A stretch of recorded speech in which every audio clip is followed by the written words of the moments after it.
All right. Hello, hello. My name is David Shire, and welcome back to the Big Brother Beach House. I am so excited for the start of the season, and I just want to say, what a great start. A lot to run through as we go through this.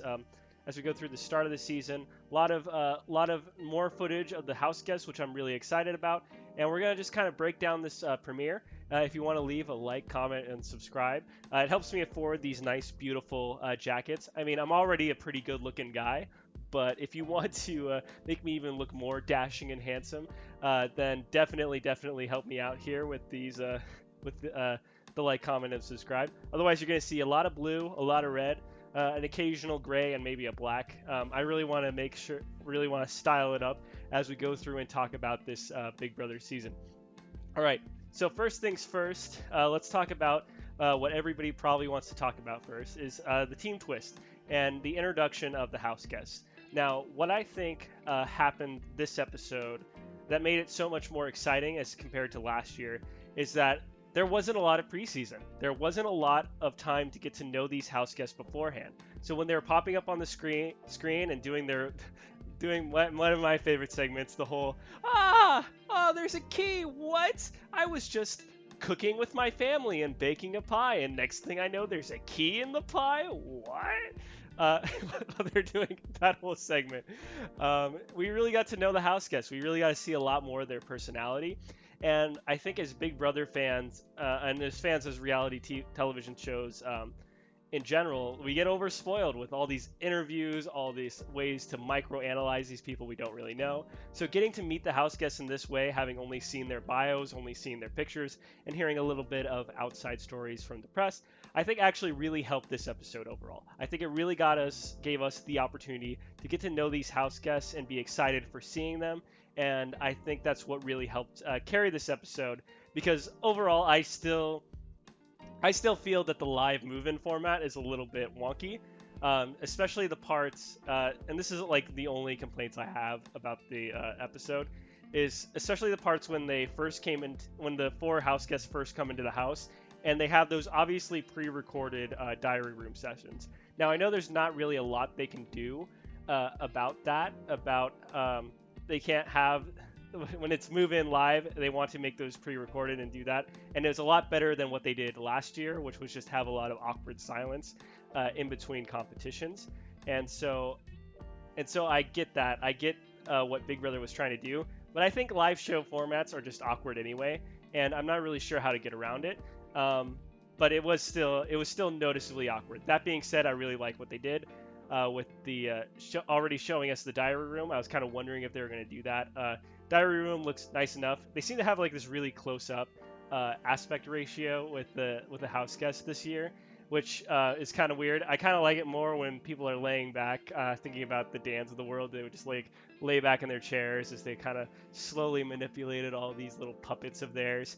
But ultimately, I thought the intro packages were really good. Before we jump into me talking about the players and about their intro packages, I do have a quick update on this video. I totally forgot what Travis's name was, and I referred to him as Taylor in the entire episode. I wrote Taylor in my notes, so sorry about that. But I think it's kind of funny. I didn't really have a strong opinion about him. I know that he talked about his business and stuff like that, rethinking about it post episode. But that's just kind of how it is. And anyway, I don't want to spoil too much about what's going to be you're going to be seeing in the video. So I hope that you enjoy the rest. All right, bye.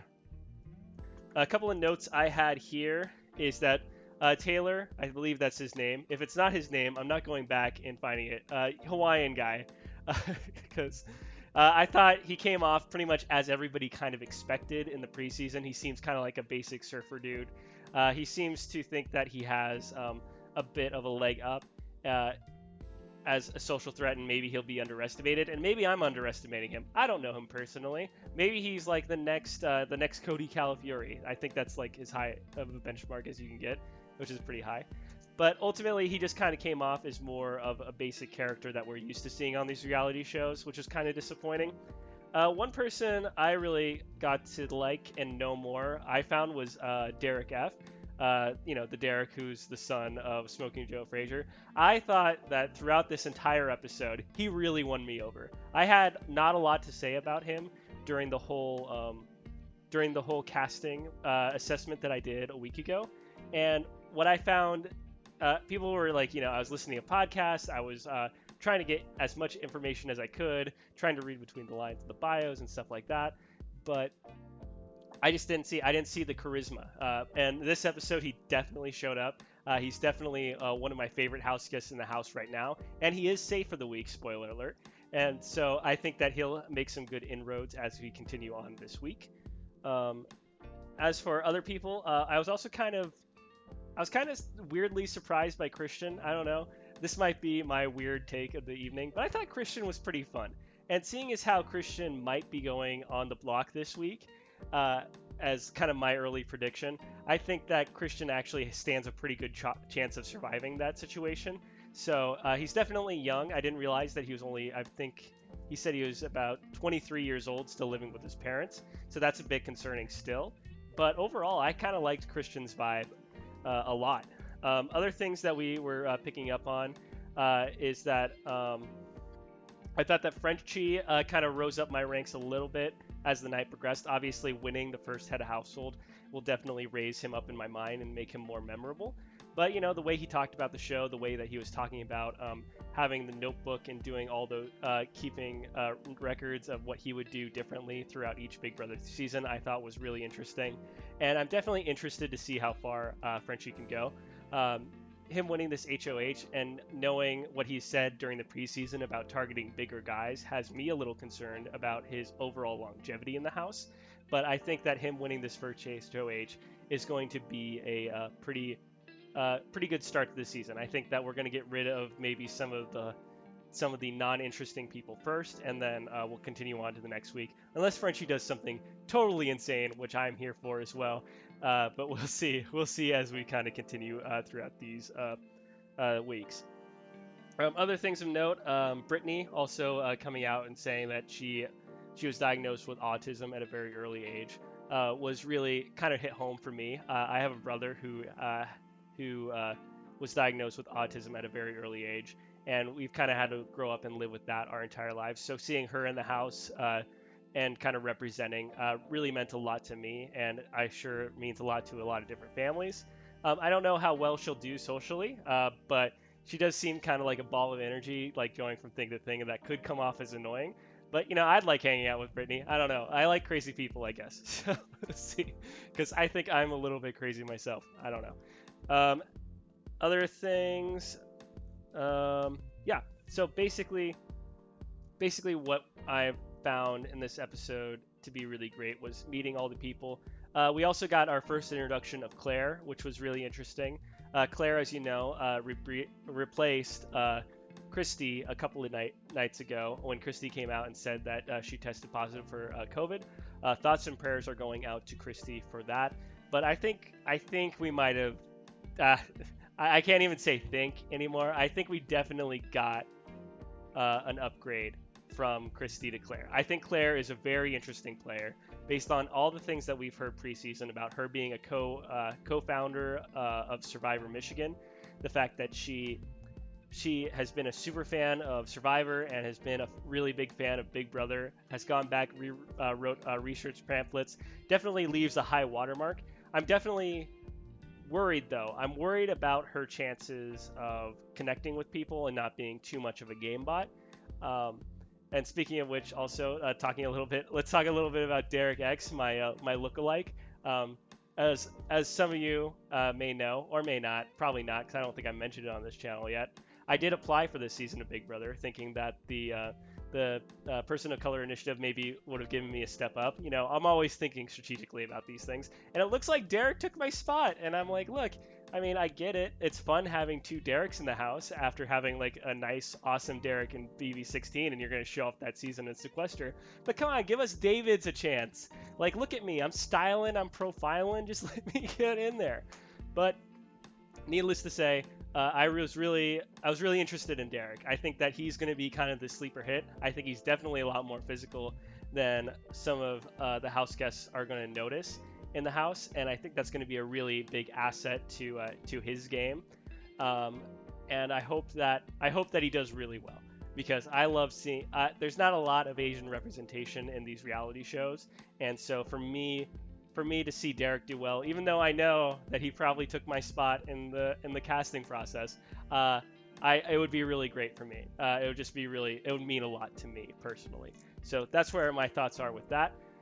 As far as the competition and the actual way that they filmed the show, having four house guests enter into the house, it was basically as they did it before in Big Brother 22. And ultimately, it's fine. It's inoffensive the way that they did this competition. I thought overall it was just it was fine. It was kind of boring at points. You kind of got it after the first one, and you're just kind of waiting for the competition to end so you can get more of those intro packages and get to know the players a little bit more. But it served its purpose, and the winners of those competitions were I don't think in this order, maybe it was, but it was Frenchie, it was Whitney, it was Christian, and Claire was the final winner of those competitions. And I thought that was pretty interesting too. What I really enjoyed a lot more though was the way that they actually picked the teams. I thought this was very smart on production. One of the few times that we'll be probably praising production as a season as more twists get introduced. But let's try to remember this moment, the moment where we remember that production did something really really smart in this opening episode. We the way that they had the house guests push those buttons, have a little introduction to each house guest, and have to choose one or the other, I thought was a very smart way to introduce the house guests, give a little bit more information, and also give the captains a choice. Becoming a captain right away has significant, or could have significant strategic issues. Like is Frenchie picks Asa, I believe, as his first overall pick, and leaving, I believe it was Alyssa. I don't remember. I know it was Hannah off the block, and so I think that that's going to be, and I could be completely wrong on that too. I'll double check afterwards, but I think that that could be a really some issues down the line. Now, ultimately, it's going to weigh super hard on it. I don't believe so, but I thought it was very smart on the show. It gave us a little bit more to introduce these characters, and it was really interesting to see what people valued more. It seemed that Frenchie really valued a little bit more personality, especially with picking Derrick F as his final pick. Some of the teams composed with real strength. I thought that Claire and her picks were pretty standard, and I just thought overall it was a pretty interesting scenario. Of course, then we go into the next competition. It's a team comp, and I think this is how it's going to be for the first couple of weeks. I can see this going on for 3 to 4 weeks max, because depending on how the competitions shake out. Obviously, if one team keeps on losing members week after week, I think that the max it can go is maybe 2 to 3 weeks. But as we kind of continue on this week, we'll see how long production decides to do this team twist. The teams, by the way, the four teams are the Jokers, which feature Asa, Brittany, Derrick F, and Frenchie. The second team is the Aces, featuring Brent Champagne, who I think is maybe a dark horse for the season. He's definitely still a wait and see kind of player. I'll have to see how charismatic he is on the live feeds tonight and just see what he brings more to the table. We got Derrick X, who you've already heard a little bit of my feelings on. We got Hannah, who's also a very dark horse player. Hannah didn't really seem to get a lot of airtime. Definitely more interesting to see how she got her edit was a little bit more serious. How she's a college student who graduated at 19 years old. Definitely smart. And though she'll still have a little bit of an uphill battle to fight, being the youngest cast member and kind of earning that respect from some of these older castmates. But we'll see how that goes. And then the team captain there was Whitney. Next we have the Kings, which is Alyssa, Xavier, Sarah, and Christian as the team captain. I think that Xavier, I think it would be the standout on this team. he made a reference already to being single in the house and saying that the person that he wants to wait for is Zingbot. And so I think that he is proving to be a really big fan of the show. I think he's potentially showing his cards a little early with the Zingbot reference, but we'll see. I think that also could help him because it seems like there is a lot more fans of the show. I could easily see him teaming up with somebody like a Claire, like a Derrick X, and see how far that takes them. Again, I'm rooting for like a Derrick X Xavier like fan fiction, Chilltown 3.0. We'll see if that happens. But I'm pretty excited for Xavier, and I can see why he's been very hyped throughout this short preseason. And then finally, we have the Queens. We have Kyland, Tiffany, Claire, and who else was? Oh, yeah, I forgot Taylor. I completely forgot about Taylor. Yeah, you got Taylor not being picked up by anybody, which is a bad sign for Taylor right off the bat. The fact that he wasn't picked up by anybody, and the fact that I've already forgot who he was. So we'll see. With Frenchie as HOH, and based off of some of the things that Frenchie said, again, um, I think Taylor and Christian might be in a lot of trouble. Frenchie really seemed gun ho about targeting some of these bigger alpha males in the preseason, saying that he wanted to work with the women in the house, and we'll see if he sticks by that. I think he will for this first week. And speaking of Frenchie, we also got a really interesting decision by Frenchie right off the bat, where his team wins that first HOH. Julie Chen comes out, being her little Chenbot self, and offers Frenchie a deal. Frenchie, you could try this weird dice throwing competition where you throw two dice and try to land it in the 40 within 45 seconds, which I thought would be pretty easy to do. Like in Frenchie's position, we'll talk about that in a sec. But yeah, so he has the opportunity to win an extra week of safety for him, and his teammates if he wins this dice competition, or or he could not do that, keep the HOH, and then just kind of have that be the safety for the week. Um, if he did fail the dice competition, he would have lost the HOH, which I think was really the deal killer for Frenchie. But I think if I was in his position, knowing who I am, as somebody who loves to take risks, I think there is a good possibility I would have taken the dice and try to roll it and see if I can get an extra week of safety. I think the this is definitely not something I would recommend everybody doing, and it's a very big and bold move to go out on the first night to do something like this. But I feel like you have to have that confidence of knowing that the next person who would have won HOH was Claire because her team came in second. And I think that you could potentially say, look, Claire, like the reason why I decided to roll the dice was because of the fact that I, like, not really knowing you and having maybe talked to you a little bit in the rafters, because it seemed like there's a lot of rafter talk going on. I just felt confident. I felt confident that you and I can make a bond. I think that you and I can kind of keep both our teams safe as we go out through this week and try to form like a two-team alliance with Claire to start off the game and to maybe target somebody not on your team. You can kind of try to work that angle towards your teammates if that's something they're up for.